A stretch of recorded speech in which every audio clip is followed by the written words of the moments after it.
సుమన్ టీవీలో మీ business promotions కోసం ఈ కింది నెంబర్ను సంప్రదించగలరు.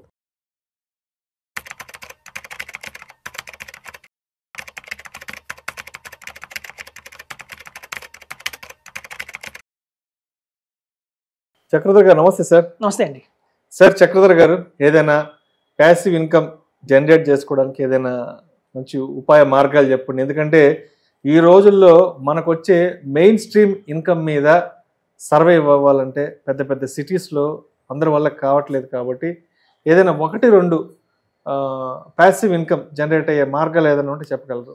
ఇది యాక్చువల్గా ప్యాసివ్ ఇన్కమ్ అనేది ఒక మంచి టాపిక్ అండి. యాక్చువల్గా active income, passive income. Active income అంటే మనం ఉద్యోగం చేస్తే వచ్చే salary main stream income. Active income. Passive ఏంటంటే మనం ఏ జాబ్ చేయకపోయినా రావాలి అనేది ప్యాసివ్. ఫర్ ఎగ్జాంపుల్ చెప్తానండి, ప్యాసివ్ ఇన్కమ్ లో బెస్ట్ ఎగ్జాంపుల్ ఏంటంటే రెంటల్ ఇన్కమ్. మనం ఒక ఫ్లాట్ కొన్నాము, అద్దెకిస్తే మనకి ఎవ్రీ మంత్ రెంట్ వస్తుంది టెన్షన్ లేకుండా, అది ప్యాసివ్ ఇన్కమే. అలాగే ఏదన్నా అలా కమర్షియల్ ప్రాపర్టీ కొన్నా, ఒక షాప్ కొన్నా కూడా రెంట్ వస్తుంది ఎవ్రీ మంత్. అలాగే చూస్తే మీకు ఫిక్స్డ్ డిపాజిట్స్, బ్యాంక్లో నేను ఒక 10 lakhs ఫిక్స్డ్ డిపాజిట్ చేశాను, నెల 5,000 వస్తుంది నాకు, అది ప్యాసివ్ ఇన్కమే. సో మోస్ట్గా ఆఫ్టర్ రిటైర్మెంట్ కూడా ఎక్కువ మంది తీసుకుంటే ప్యాసివ్ ఇన్కమే. కాకపోతే ఈ ప్యాసివ్ ఇన్కమ్స్లో ఉన్న ఇబ్బందులు ఇప్పుడున్న ఏంటంటే, ఒకప్పుడు రెంట్లు బాగా వచ్చేవండి, ఇప్పుడు ఏంటంటే రెంటలు ఎక్కువ రావట్లేదు. అంటే ఈవెన్ మనకి ఒక రెంట్కి వచ్చే ఎంప్లాయ్ ఎవరైతే ఉంటారో వాళ్ళ శాలరీస్ కానివ్వండి, వాళ్ళ జాబ్స్ కానివ్వండి పర్మనెంట్ కాదు. ఒక టైంలో ఏంటంటే గవర్నమెంట్ ఎంప్లాయీస్ ఎక్కువ మంది ఉండేవాళ్ళు, ఒక జనరేషన్లో ఎక్కువ మంది గవర్నమెంట్ ఎంప్లాయీస్ ఉండేవాళ్ళు. వాళ్ళు 3 years 4 years కన్నా ట్రాన్స్ఫర్ అయిపోయేవాళ్ళు, వెళ్ళిపోయేవాళ్ళు. వాళ్ళ శాలరీస్ ఖచ్చితంగా వస్తాయి, మనకి ప్రాపర్గా రెంట్ ఇచ్చేవాళ్ళు.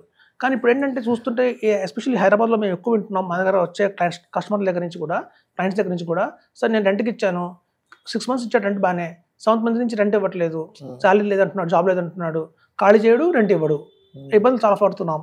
అలాగే కొంతమంది ఏంటంటే పెన్షనర్స్ వస్తారు మా దగ్గరికి, సార్ నేను బ్యాంక్లో ఎఫ్డీ వేసాను, ఎఫ్డీ నాకు 6.75 ప్లస్ సీనియర్ సిటిజన్ కాబట్టి ఒక 0.5 ఎక్స్ట్రా వస్తుంది, 7%, కానీ సరిపోవట్లేదు.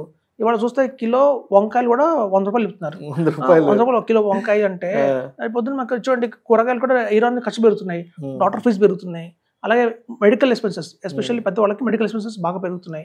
సో ఇట్లా మాకు ఈ వచ్చే ఇంట్రెస్ట్ సరిపోవట్లేదు, ఏదైనా ఆల్టర్నేట్ ఉందా అనేది ఒక మంచి క్వశ్చన్ అడుగుతున్నారండి.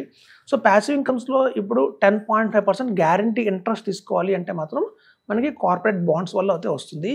ఇప్పుడు చూడండి, బ్యాంక్స్ సాధారణంగా ఏం చేస్తాయి, మన ఇండియాలో బ్యాంకులు ఏం చేస్తాయి అంటే, ప్రైవేట్ బ్యాంక్స్ అన్ని కూడా మన దగ్గర కలెక్ట్ చేస్తాయి అమౌంట్స్ని, హ్యూజ్ అమౌంట్ కలెక్ట్ చేస్తాయి. సో అలా 1000 కోట్లు ఆల్ ఓవర్ ఇండియా కలెక్ట్ చేసిన అమౌంట్తో వాళ్ళు కార్పొరేట్ బాండ్స్ కొంటారన్నమాట. మనకేమో 6.7% రేట్ ఆఫ్ ఇంట్రెస్ట్ మన చేతికి ఇస్తారు, వాళ్ళు 10.5% బ్యాంకులు తీసుకుంటాయి. అలా తీసుకున్న 10.5లో ఆ బ్యాంక్ ఎంప్లాయీస్లో ఉన్న శాలరీస్ కావచ్చు, ఆ బ్యాంక్ రెంట్స్ కావచ్చు అని పే చేస్తూ ఉంటాయి. సో కాబట్టి మన సెబీ, ఆర్బీఐ అందరూ ఒక మంచి అవకాశం ఇచ్చారు ఇన్వెస్టర్స్కి. ఇలా మనం ఎవరైతే బ్యాంకులు అన్నీ కలిసి కార్పొరేట్ బాండ్స్ కొంటున్నాయో అలా బాండ్ కొనుక్కుంటే అవకాశం మనకు కూడా కల్పించారు. ఈవెన్ ఇప్పటిదాకా కూడా కేవలం ఇన్స్టిట్యూషన్స్, బ్యాంకులు మాత్రమే కార్పొరేట్ బాండ్స్ కొనేవి. ఇప్పుడు అలా కాకుండా రిటైల్ పీపుల్ కూడా ఇది ఇవ్వాలి, ఒక మంచి అవకాశం ఇవ్వాలని చెప్పి మనకి ఆర్బీఐ కానీ వీళ్ళందరూ కూడా నాన్ బ్యాంకింగ్ ఫైనాన్స్ కంపెనీస్ ద్వారా కూడా మనకి ఆఫర్ చేస్తున్నాయి. అవన్నీ కూడా మనకి సెక్యూర్డ్గానే ఉంటాయి. సో ఇప్పుడు చూడండి, మనకి ఏదైతే క్రిసిల్ అనే సంస్థ ఉందో, అలాగే కేర్ అనే సంస్థ ఉందో, అవన్నీ కూడా ఏంటంటే బాండ్స్ మీద మనకి రేటింగ్స్ అనేవి ఇస్తాయి. ఈ particular company bond AAA rating ఇస్తాము, AA రేటింగ్ ఇస్తాము, A+, A-, B+, అని రేటింగ్స్ వస్తాయి. సో అట్లాంటి బాండ్స్ అన్ని కూడా మనం తీసుకుంటే కనుక మనకి ఖచ్చితంగా కూడా 10.5% దాకా రిటర్న్ అయితే వస్తుందండి. మనకి ఆ బాండ్స్ కూడా వచ్చి 6 months నుంచి 2 years దాకా 10 year ఉంటుంది. ఎప్పుడైతే ఎక్స్పైర్ అయిపోతాయో బాండ్ మళ్ళీ మనం రెన్యూవల్ చేసుకోవచ్చు. ఇది ఎలా తీసుకోవాలంటే డిమాట్ ఫామ్లోనే కంపల్సరీగా ఉంటుందండి. మనకి ఒక పాన్ కార్డు, అలాగే అడ్రస్ ప్రూఫ్ కింద మనకి పాస్పోర్ట్ కానివ్వండి, డ్రైవింగ్ లైసెన్స్ కానివ్వండి, ఓటర్ ఐడి కార్డు కానీ ఇవ్వాలి. ఏదైతే మనం బ్యాంక్ అకౌంట్ ఇస్తామో దాని నుంచి మనం ఇన్వెస్ట్మెంట్ చేయొచ్చు. కానీ మనకు వచ్చే ఇంట్రెస్ట్ ఏదైతే ఉంటుందో అది మాత్రం మన డిమాట్ అకౌంట్కి ఏదైతే లింక్ ఉందో ఆ అకౌంట్కి మాత్రమే ఆ అమౌంట్ అనేది వస్తుంది. అయితే ఇప్పుడు చూడండి, ప్యాసివ్ ఇన్కమ్ అనగానే ఓవర్ నైట్ అయితే మనం క్రియేట్ చేయలేమండి. ఇప్పుడు చూడండి, ఫర్ ఎగ్జాంపుల్ చెప్తాను, మన దగ్గర 1 lakh ఉంది. సో 1 lakhని నేను ప్యాసివ్ ఇన్కమ్ కింద అలాంటి ఒక కార్పొరేట్ బాండ్స్లో పెట్టాను, నాకు 10.5% ఇంట్రెస్ట్ వచ్చింది అనుకుందాం, అంటే నెల 850 వస్తుంది. ఇప్పుడు చూడండి, నెలకు 850 వచ్చిందంటే అదొక పాల ఖర్చు కన్నా కలిసి వస్తుంది, అదే మొబైల్ ఫోన్ బిల్ కన్నా కలిసి వస్తుంది, ఇంటర్నెట్ బిల్ కన్నా కలిసి వస్తుంది. అట్లా ప్రతి ఒక్కళ్ళు కూడా ఏం చేయాలంటే, స్టార్టింగ్ విత్ ఒక 50,000, 1 lakh, నెక్స్ట్ మంత్ ఇంకో 2 lakhs అలా పెంచుకుంటూ వెళ్తే, ఇప్పుడు చూడండి చాలామంది హౌస్ వైఫ్స్కి నెల 5,000 ఇస్తారు, మీరు ఈ కూరలకు గాను నేను 5,000 ఇస్తున్నాను అని. సో మీరు అదే కనుక ఒక 10 lakhs కనుక ఇట్లా ఇన్వెస్ట్మెంట్ చేసి దాని మీద వచ్చే 8,000 కనుక ఇచ్చారనుకోండి, వాళ్ళు కూడా హ్యాపీగా ఫీల్ అవుతారు. ఇవాళ ఎందుకంటే మనకి ఖర్చులు బాగా పెరుగుతున్నాయి రోజు రోజుకి. చూడండి, మన దగ్గర ఒక 1 crore ఉంది. ఆ 1 crore పెట్టి మనం ఒక ఫ్లాట్ కొన్నాం అనుకోండి, మనకు వచ్చేది 25,000. సో 1 crore పెడితే వాళ్ళు హైదరాబాద్లో వచ్చే డబుల్ బెడ్రూమ్ వస్తుందేమో, మనకి దానికి వచ్చే అద్దె 25,000 రెంట్ ఉంటుంది. అదే 1 crore కనుక మనం తీసుకెళ్ళి బ్యాంకులో FD చేస్తే మనకి 56,000 వస్తుంది నెల వడ్డీ. అదే కనుక ఇట్లాంటి కార్పొరేట్ బాండ్స్లో కనుక ఇన్వెస్ట్మెంట్ చేస్తే 86,000 వస్తుంది. అంటే దగ్గర 30,000 ఎక్స్ట్రాగా మనం ప్రతి నెల ఈ బాండ్స్ వల్ల తీసుకోవచ్చు అనమాట. సో ఇవన్నీ కూడా RBI గైడ్లైన్స్లోనే ఉంటాయి కాబట్టి సెక్యూర్డ్గా మన ఇన్వెస్ట్మెంట్స్ కూడా డిమాట్ ఫామ్లోనే ఉంటుంది. మన నుంచి డిమాట్ అకౌంట్లోనే వాళ్ళు మన యూనిట్స్ ఇస్తారు. ఆటోమేటిక్గా మెచ్యూరిటీ రాగానే మన ప్రిన్సిపల్ అలాంగ్ విత్ ఇంట్రెస్ట్ కూడా వస్తుంది.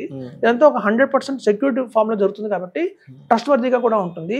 సో ఇదండి, మనకు మంచి ప్యాసివ్ ఇన్కమ్ కావాలి అంటే అందరూ కూడా ప్యాసివ్ ఇన్కమ్ కావాలంటే రిటైర్మెంట్ అయ్యేంత వరకు ఉండాలి, నేను వెయిట్ చేయాలి. కొంతమంది అనుకుంటారంటే నేను ఒక లెర్నింగ్ నేర్చుకొని, అంటే ఒక టెక్నికల్ నేర్చుకొని, ఒక ఫ్యూచర్స్ అండ్ ఆప్షన్స్ అలాంటివి నేర్చుకొని ప్యాసివ్ ఇన్కమ్ చేసుకోవచ్చు అనుకుంటారు. కానీ చూడండి, అది కూడా యాక్టివే. మనం మైండ్ పెట్టాము అంటే అది యాక్టివ్ కింద లెక్క. మనం కనుక ఒక 1 lakh పెట్టి మనం కనుక స్టాక్ మార్కెట్లో ట్రేడింగ్ చేస్తే ఆ 1 lakh పోవచ్చు కూడా, మన గ్యారెంటీ లేదు మనం సక్సెస్ అవుతాము అని చెప్పి. సో కాబట్టి చాలామంది ఒక పొరపాటున ఒక ట్రేడింగ్ ప్లాట్ఫామ్స్ తీసుకొని మనం ట్రేడ్ చేసి ప్యాసివ్ ఇన్కమ్ అనుకుంటారు కానీ అది ప్యాసివ్ కాదు. ప్యాసివ్ అంటే ఏంటంటే మన చేతి నుంచి మన మైండ్ కూడా అప్లై చేయకూడదు. కొంచెం రెంట్కి ఇచ్చాము ఒక ఇల్లు అంటే మనం ఏదైనా వెకేషన్కి వెళ్ళిపోయినా రెంట్ వస్తుంది. మనం బ్యాంక్లో అమౌంట్ పెట్టాము అంటే నెల నెల అది మన గురించి థింక్ కూడా చేయక్కర్లేదు. 1వ తారీఖు రాగానే మన అకౌంట్ అమౌంట్ పడుతుంది. మన కోసం మన డబ్బు పనిచేస్తుండాలి, మన నిద్రపోతున్నా సరే మన డబ్బు మన కోసం పనిచేస్తుండాలి. చాలా మంది ట్రేడింగ్స్ అని, కొంతమంది చిన్న చిన్న పెట్టి బిజినెస్ చేస్తున్నారు, డబుల్ పెట్టి బిజినెస్ చేస్తున్నారు. ఆ బిజినెస్ లో చేతులు కలుసుకుంటారు అన్నసరిగా, ప్రిన్సిపల్ పోతున్నాయి. సో మనదే ఉండకూడదు, మన ఇన్వాల్వ్మెంట్ ఏమి ఉండకూడదు. ఎవ్రీ మంత్ టెన్షన్ లేకుండా అమౌంట్ రావాలి, అదే ప్యాసివ్ ఇన్కమ్. సో సరైన ప్యాసివ్ ఇన్కమ్ 10.5% గ్యారెంటీ ఇంట్రెస్ట్ రావాలంటే ఇది ఒక మంచి మార్గం అండి. బై 2035-40 కూడా కావచ్చు. ఆల్ ఓవర్ ఇండియాలో పాపులర్ అయ్యేది ఏంటంటే ఈ కార్పొరేట్ బాండ్సే అని మనకి RBI చెప్తుంది. సో ఇదండి. Right sir, right sir. Thank you sir, thank you so much. Thank you అండి.